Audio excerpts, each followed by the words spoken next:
পাশের বাসায় যুবতী অন্ধ মেয়েটাকে দেখে কেমন জানি মনের ভিতরে একটু লোভ জেগে গেল। যেমন করেই হোক না কেন এক রাতের জন্য ওকে আমার চাই। এত সুন্দর মেয়ে আমি কখনোই দেখি নাই। মাত্র 3 দিন হয়েছে ওরা এখানে আসছে। কালকে মেয়েটাকে ছাদে দেখে আমি যেন পাগল হয়ে গেছি ওর জন্য। আপুর কাছে জিজ্ঞেস করতেই বলল মেয়েটা নাকি অন্ধ। এত সুন্দর একটা মেয়ে নাকি অন্ধ, চিন্তা করা যায়।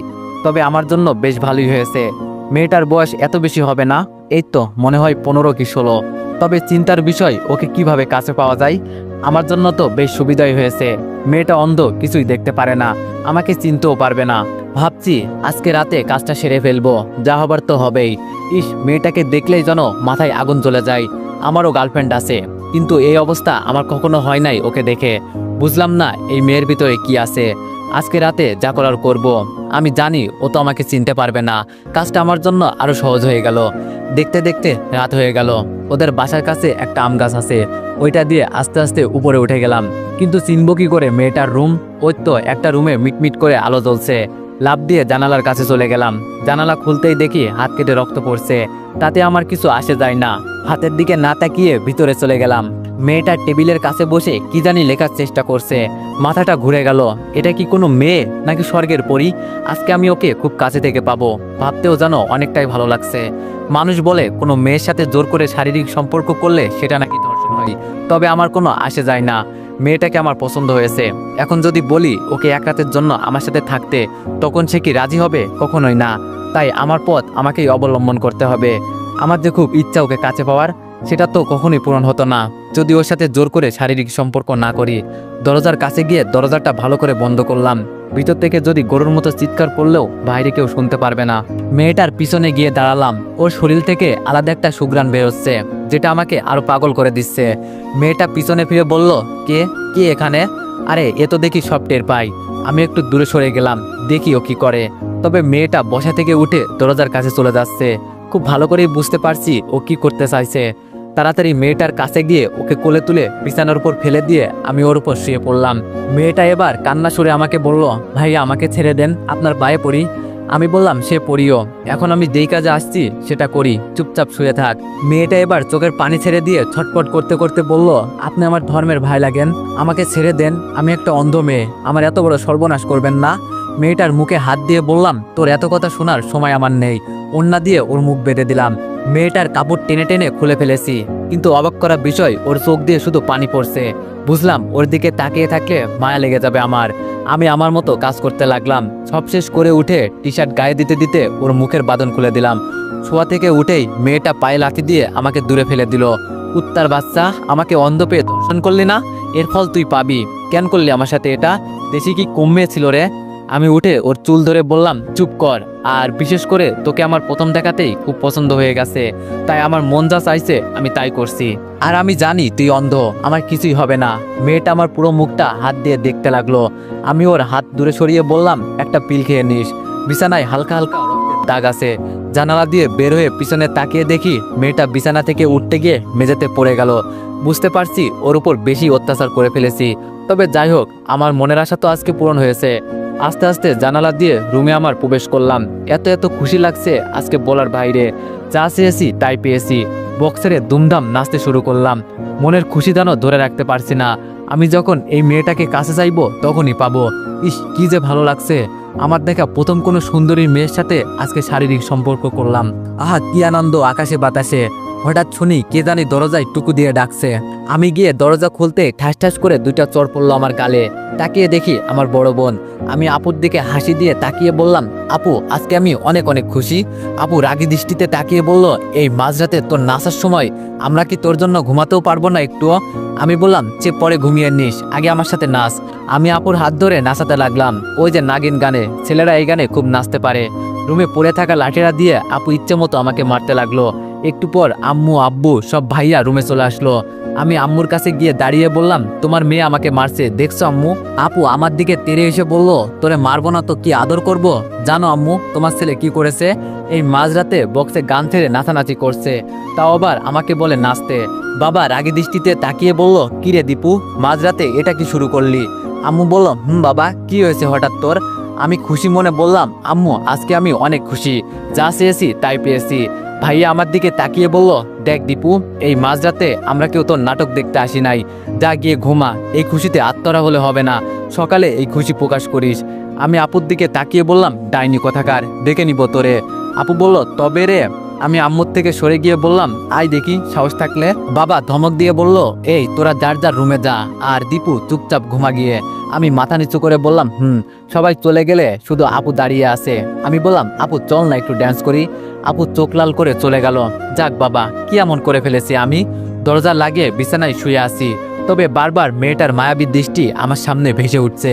আপনি আমার ধর্মের ভাই লাগেন, এই কথাটা সবসময় কানের কাছে বাজছে। আমি কি কোনো ভুল করেছি? আরে না না, আমি আবার কি ভুল করব? ও তো অন্ধ একটা মেয়ে, আমার আবার কি করবে? যখন মন চাইবে ওকে ব্যবহার করব। কিন্তু আমি তো এতটা খারাপ ছিলাম না। ওকে দেখার পর কেমন যেন ভিতরে হিংস্র পশুটা জেগে উঠেছে। সত্যি ওর মতো মেয়েই হয় না, আমারও তো গার্লফ্রেন্ড আছে, তবে ওকে দেখে এতটা কাছে টানে না। ওর সাথে কখনো এসব করি নাই, আজকে প্রথম এই মেয়ের সাথে। ওকে কালকে দেখার পর থেকে ভিতরে কেমন কেমন জানি চলছিল, মন চাইছে যেন মেয়েটার ভিতরে ঢুকে যায়। ইস কি সুন্দর মেয়ে, মাথায় এখনো আগুন জ্বলছে। হঠাৎ বাইরে কিসের জানি শব্দ হলো, দরজা খুলতেই পাশের বাসার চিৎকার চেঁচামেচির আওয়াজ শুনতে পারলাম। হয়তো জেনে গেছে যে ওর মেয়ের সাথে কেউ শারীরিক সম্পর্ক করেছে। তবে আমার কি, আমার কাজ আমি সেরে ফেলেছি। হঠাৎ পিছন থেকে আপু বলল, কি হয়েছে রে দীপু? এইসব কান্না চিৎকার চেঁচামেচির আওয়াজ কোথা থেকে আসছে? আমি বললাম, এখন যাবি? সকালে যাই, এত রাতে যাওয়া ঠিক হবে না। আপু আমার দিকে রাগী দৃষ্টিতে তাকিয়ে বলল, আরে বোকা, বিপদ কি আর বলে আসে, কখন কার কি হয়? আপু আমার হাত ধরে বাইরে নিয়ে গেল। এখন আমার ভয় করছে, যেন ধরা পড়ে না যায়। বুকের ভেতরটা মুচড়ে উঠল, বুকটা 3 ইঞ্চি ফাঁক হয়ে সমুদ্রের ঢেউয়ের মতো লাফাতে লাগলো। কলিং বেল বাজাতেই আপুর বয়সী একটা মেয়ে দরজা খুলে দিল। আপু জিজ্ঞেস করলো, কি হয়েছে ভিতরে? মেয়েটা কান্না করতে করতে বলল, আমাদের বাড়ির ছোট মেয়েকে কে জানি আজকে রাতে ধর্ষণ করেছে। আপু বলল, রিয়াকে নাকি? মেয়েটা আপুর দিকে তাকিয়ে বলল, আমি ভয়ে কোনো কথা বলছি না, শুধু আপুর সাথে দাঁড়িয়ে আছি, আর বুকের ভেতরটা কেঁপে উঠছে বারবার। আপু আমাকে নিয়ে উপরে নিয়ে যেতে লাগলো। উপরে গিয়ে দেখি মেয়েটার চোখ বন্ধ। এটা দেখে ভয় হতে লাগলো, ও তো আবার মরে টরে যায় নাই। মেয়েটার মা আপুকে জড়িয়ে ধরে বলল, আমার অন্ধ মেয়েটার সাথে এমনটা কিভাবে করতে পারলো? আপু বলল, রিয়ার তো আবার কিছু হয় নাই। রিয়ার আম্মু কান্না করতে করতে বলল, না তেমন কিছু হয় নাই, তবে ওকে হাসপাতালে নিয়ে যেতে হবে। হঠাৎ একটা ছেলে বলে উঠল, ওকে আমি ছাড়বো না। আমার বোনকে যে ধর্ষণ করছে না, ওর কলেজাটা আমি বের করে নিব। আমার বাবা সেনাবাহিনীর মেজর, আর আমি এই থানার ওসি। আমার বোনের সাথে নষ্টামি। ছেলেটা কান্না করতে করতে বলল, আমি ছাড়বো না ওকে। বিশ্বাস করেন ভাই, ছেলেটার কথা শুনে আমার কলেজার পানি আর নাই। দূর, কেন দিয়ে এসব করতে গেলাম? এখন আমি যে কোনো সময় অজ্ঞান হয়ে মাটিতে পড়ে যেতে পারি, এমন অবস্থা হয়েছে আমার। হঠাৎ দেখি বিছানায় এক কোণে আমার হাতের ঘড়িটা পড়ে আছে। ওর সাথে জোর করার সময় এমন হয়েছে হয়তো। আজকে আমি শেষ। আপুকে ছেড়ে আস্তে আস্তে লুকিয়ে ঘড়িটা হাতে নিয়ে পকেটে রেখে দিলাম। সবাই রিয়াকে নিয়ে ব্যস্ত, এই জন্য আমার উপর কারণ নজর পড়ে নাই। রিয়ার ভাই ওকে কোলে তুলে নিয়ে যাচ্ছে। আমি আপুর দিকে তাকিয়ে বললাম, কই নিয়ে যাচ্ছে আপু ওকে? আপু বলল, হাসপাতালে নিয়ে যাচ্ছে। কিন্তু কে এই কাজ করলো? এই অন্ধ একটা মেয়ের সাথে? সি সি, আমি তো ওকে সামনে পেলে। আমি বললাম, আপু চল না, আমার ভালো লাগছে না, ঘুমাতে হবে। আপু আমার দিকে তাকিয়ে বলল, তুই এভাবে ঘেমে যাচ্ছিস কেন? কপালে হাত দিয়ে দেখি সত্যি। আমি কথা কাটানোর জন্য বললাম, আরে আপু চল তো, আর এমনিতেই আমার আজকে গরম বেশি লাগছে। আপু বলল, তুই এমন করছিস কেন আজকে, বুঝলাম না। আপুকে নিয়ে বাসায় চলে আসলাম, দেখি আম্মু আব্বু দাঁড়িয়ে আছে। আমি আপুকে বললাম, আমি ঘুমাতে গেলাম, তুই কথা বল। এই বলে রুমে এসে সরাসরি ওয়াশরুমে গিয়ে শরীরে পানি দিয়ে ঠান্ডা করতে লাগলাম। ঝর্ণার পানিতে যেন শরীর ঠান্ডা হতেই চাচ্ছে না। আমার জীবনটা শেষ হয়ে যাবে। কি করলাম আমি আজকে? ওর পরিবার সম্পর্কে আমার আরো আগে জানা উচিত ছিল। মানুষ বলতো না জেনে কিছুই করা উচিত না। সারা রাত ঘুমাতে পারলাম না, সেই সাথে একটু ঘুম হলো। হঠাৎ মনে হলো আমাকে কেউ টেনে নিয়ে যাচ্ছে। তাড়াতাড়ি চোখ খুলে তাকিয়ে দেখি আপু আমাকে মেঝেতে ফেলে পা ধরে টেনে বাইরে নিয়ে যাচ্ছে। লাফ দিয়ে দাঁড়িয়ে পড়লাম। মেজাজ একেবারে এটা দেখে গরম হয়ে গেল। এমন বোন থাকার চেয়ে না থাকাই অনেক ভালো। রাগের দৃষ্টিতে আপুর দিকে তাকিয়ে বললাম, এই ডাইনি, তুই সকাল সকাল আমার সাথে কি শুরু করলি? আমাকে কি একটু শান্তিতে ঘুমাতেও দিবি না? আপু আমার কাছে এসে বলল, কয়টা বাজে, খেয়াল আছে তোর? আমি বললাম, কয়টা আবার? হয়তো 6টা কি 7টা। আপু আমাকে ঘড়ি দেখিয়ে বলল, 10টা বাজে। আমি একটু আশ্চর্য হয়ে বললাম, 10টা বেজে গেল আর আমি টেরও পেলাম না? আপু বলল, তোরে সেই কখন থেকে ডাকছি, তোর কোনো খবরই নাই। আমি বললাম, তাই বলে তুই আমাকে টেনে নিয়ে যাবি? আপু বলল, এছাড়া আমার কাছে কোনো উপায় ছিল না, মরার মতো তো ঘুমিয়ে পড়ে থাকিস সারাক্ষণ। আমি বললাম, সব দোষ তোর, রাতে যদি আমাকে নিয়ে না যেতি তাহলে আমার ঘুম থেকে উঠতে এত লেট হতো না। আপু বলল, দেখ তোর বক বক বন্ধ কর, এখন গিয়ে রেডি হ। আমি একটু খুশি হয়ে বললাম, তোর জামাই দেখতে যাব বুঝি? আপু লাঠিটা দেখিয়ে বলল, এটা কি তো চিনিস ভালো করেই? আমি বললাম, তো কই যাবি? আপু বলল, হাসপাতালে যেতে হবে, রিয়াকে দেখে আসি। আমি তুতলিয়ে বললাম, কি আপু? আপু বলল, বলছি হাসপাতালে যেতে হবে, রিয়াকে দেখে আসি কেমন আছে ও। রাতে তো তোর জন্য চলে আসছি, ভালো করে দেখতেও পারলাম না। আপুর কথা শুনে আমার এখন প্রচুর ভয় হতে লাগলো। হাসপাতালে গেলে যদি ধরা পড়ে যাই। রিয়ার ভাই প্রচুর চালাক, রাতে যেভাবে আমার দিকে আর চোখে তাকিয়েছিল বাবা, তখনই আমার খুব ভয় হয়েছিল। আপু আমার চুলটা টান দিয়ে বলল, কিরে কথা বলছিস না কেন? আমি ভয়ে ভয়ে বললাম, আপু তুই যা, আমার একটু কাজ আছে।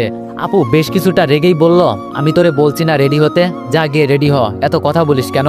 আমি আপুর একটা হাত ধরে বললাম, আপু আমার না একটা বন্ধুর সাথে দেখা করা লাগবে, তুই বরং ভাইয়াকে নিয়ে যা। বড় কথা হলো, যে কোনো মূল্য হলেও আমাকে এই বিপদ থেকে বাঁচতে হবে। জীবনে সবচেয়ে বড় ভুল করে ফেলেছি, এখন মনে হচ্ছে যদি এই বিপদ থেকে বাঁচতে না পারি জীবনটাই বরবাদ হয়ে যাবে। একটু খুশির জন্য কি না করলাম আমি। আপু আমার চোখের দিকে তাকিয়ে বলল, তোর কি মনে হয় ভাইয়া আমার সাথে যাবে? ও তো সারাক্ষণ ওর হবু বউকে নিয়ে পড়ে থাকে, নইলে কি তোরে বলতাম আমি? এবার আমার কপাল দিয়ে রাতের মতো ঘাম ধরতে শুরু করবে বুঝি। কি এক বিপদে পড়লাম, আপু আমাকে নিয়ে যাবেই, এটা খুব ভালো করেই বুঝতে পারছি, বাঁচার মতো কোনো রাস্তা নেই। আমি বললাম, আচ্ছা আপু তোরা হাসপাতালে দিয়ে চলে আসলে হবে। আপু বলল, দেখ ভাই আমার মাথা গরম করিস না, নাইলে রাতের মতো। আমি আর কিছু বললাম না, জানি আপুর সাথে আমি পারবো না, তাই সরাসরি ওয়াশরুমে ঢুকে ফ্রেশ হলাম।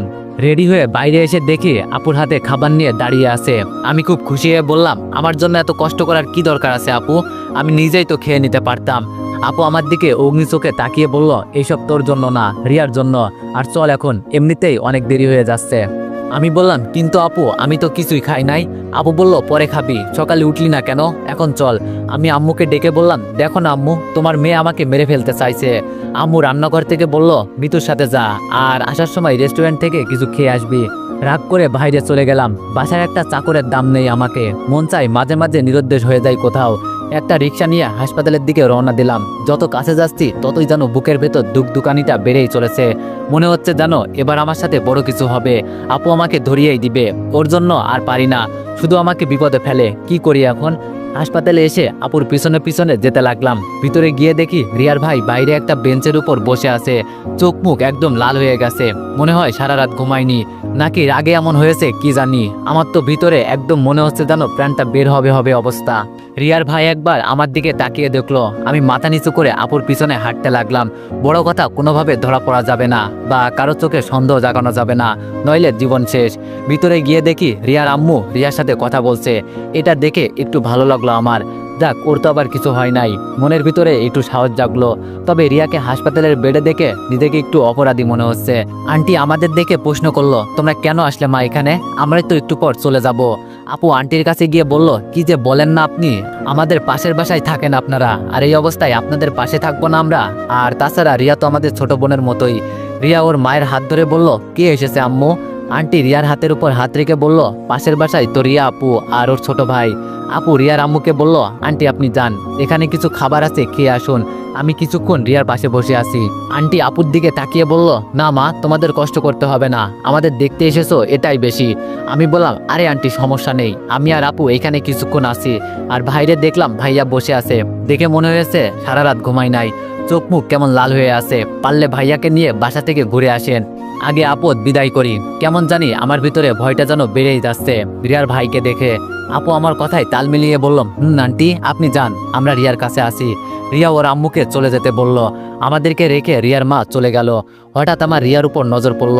কি ছিল রিয়া, আর এক রাতে কি হয়েছে? মুখটা একদম শুকিয়ে গেছে, চোখের নিচে কালো দাগটা পড়ে গেছে। ও চেহারাটা কি ছিল আর কি হয়েছে, সব আমার জন্য হয়েছে। নিজের উপর এখন নিজেরই ঘৃণা হচ্ছে।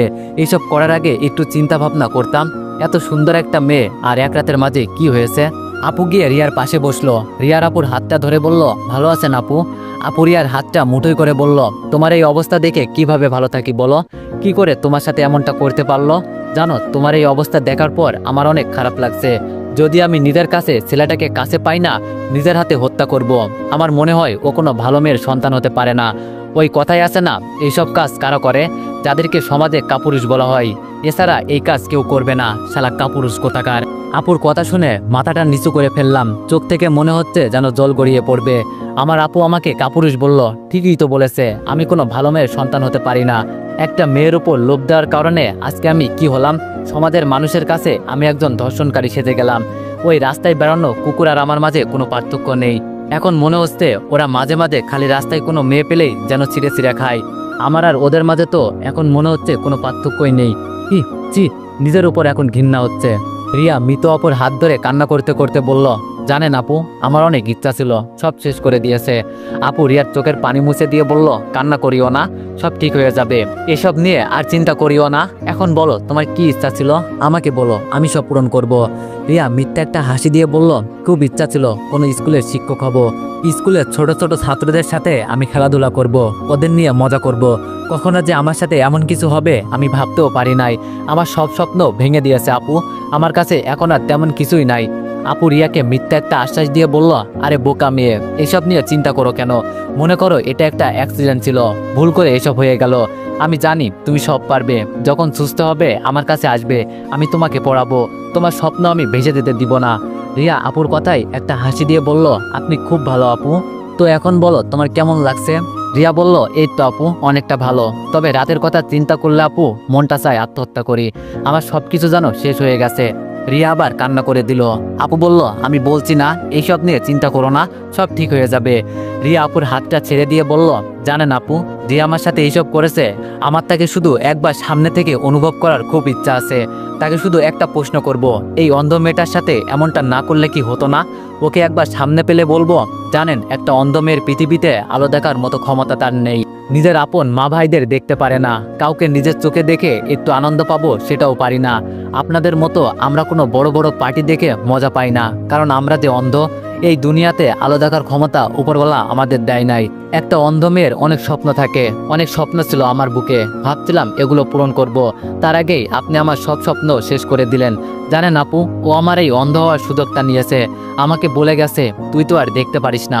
তো এভরিওয়ান, তোমরা অনেকেই দেখতেছি গল্পটিতে বাজে মন্তব্য করতেছো, তো তোমাদেরকে বলি, ফার্স্ট পার্ট দেখেই কেউ বাজে মন্তব্য করবেন না, আগে পুরো গল্পটি শুনুন, তারপর না হয় যা ইচ্ছা তাই করেন। আর শেষ পর্যন্ত শুনে যদি গল্পটি ভালো না লাগে তাহলে আমাকে আনফলো প্লাস আনসাবস্ক্রাইব করে দিয়েন। ধন্যবাদ।